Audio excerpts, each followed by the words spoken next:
Indonesia के Sumatra island में बाढ़ और बारिश ने भारी तबाही मचा दी है। कई इलाकों से लैंडस्लाइड की घटनाएं भी सामने आई हैं। चट्टानों और पहाड़ों के मलबे के साथ ही वॉल्केनो का ठंडा लावा भी रिहायशी इलाकों में पहुंचकर तबाही लगातार मचा रहा है, जिसके चलते 40 से ज्यादा लोगों की अब तक मौत हो चुकी है, जबकि 20 लोग लापता बताए जा रहे हैं। समाचार एजेंसी एएफपी के मुताबिक सुमात्रा आइलैंड के अगम और तनाह दातार जिले में सबसे ज्यादा तबाही के निशान देखे गए हैं, जहां जगह जगह सड़कें टूट गई हैं, जबकि 100 से ज्यादा घर, स्कूल, मस्जिदें धराशायी हो चुकी हैं। सुमात्रा डिजास्टर मिटिगेशन एजेंसी के मुताबिक 13 मई की सुबह तक 41 लोगों के शव बरामद किए जा चुके हैं। मरने वालों में 2 बच्चे भी शामिल हैं।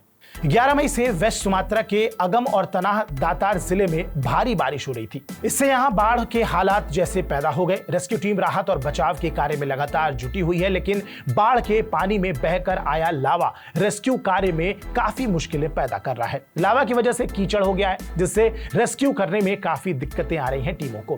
ज्वालामुखी की बात की जाए तो ये धरती पर मौजूद फॉल्ट लाइनों पर स्थित होते हैं, यानी कि धरती की सतह पर मौजूद प्राकृतिक दरारें होती हैं, जिनसे होकर धरती के अंदर से पिघला हुआ पदार्थ जैसे मैग्मा, लावा, राख आदि विस्फोटक के साथ निकलते हैं। ज्वालामुखी पृथ्वी पर मौजूद 7 टेक्टोनिक प्लेट्स और 28 सब टेक्टोनिक प्लेट्स के आपस में टकराने की वजह से बनते हैं। इसी वजह से भूकंप भी आते हैं। दुनिया का सबसे एक्टिव ज्वालामुखी माउंट एंटना इटली में है।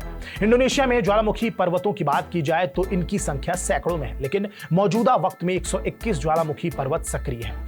इनमें से मारापी सबसे सक्रिय ज्वालामुखी है, जबकि माउंट सेमेरू सबसे खतरनाक ज्वालामुखी पर्वत है। इनमें से एक माउंट मरापी भी है, जिस पर अक्सर ज्वालामुखी फटते रहते हैं। माउंट मरापी का ज्वालामुखी साल 1930 से सक्रिय है, जिसके चलते यहां 1300 से ज्यादा लोगों की अब तक मौत भी हो चुकी है। इसकी वजह से ज्वालामुखी से निकलने वाले ठंडे लावा को लहर भी कहा जाता है।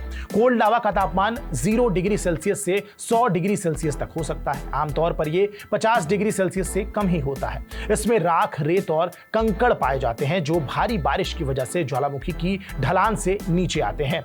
यूएस जियोलॉजिकल सर्वे ने कहा कि बहते हुए ठंडे लावा से कई इलाकों में कीचड़ हो गया है और इसीलिए रेस्क्यू ऑपरेशन में बार-बार दिक्कतों का सामना टीम को करना पड़ रहा है। यूएस जियोलॉजिकल सर्वे की रिपोर्ट के मुताबिक इंडोनेशिया रिंग ऑफ फायर के क्षेत्र में आता है। यहां पैसिफिक महासागर के करीब हॉर्सशू के शेप में टेक्टोनिक फॉल्ट्स लाइन है। रिंग ऑफ फायर एक ऐसा इलाका है जहां कई कॉन्टिनेंटल के साथ ओशियनिक टेक्टोनिक प्लेट्स भी हैं। ये प्लेट्स आपस में टकराती हैं तो भूकंप आता है, सुनामी उठती है और ज्वालामुखी भी फटते हैं। यह इलाका करीब 40,000 वर्ग किलोमीटर में फैला हुआ है। दुनिया में जितने सक्रिय ज्वालामुखी हैं, उनमें से 75% इसी क्षेत्र में मौजूद हैं।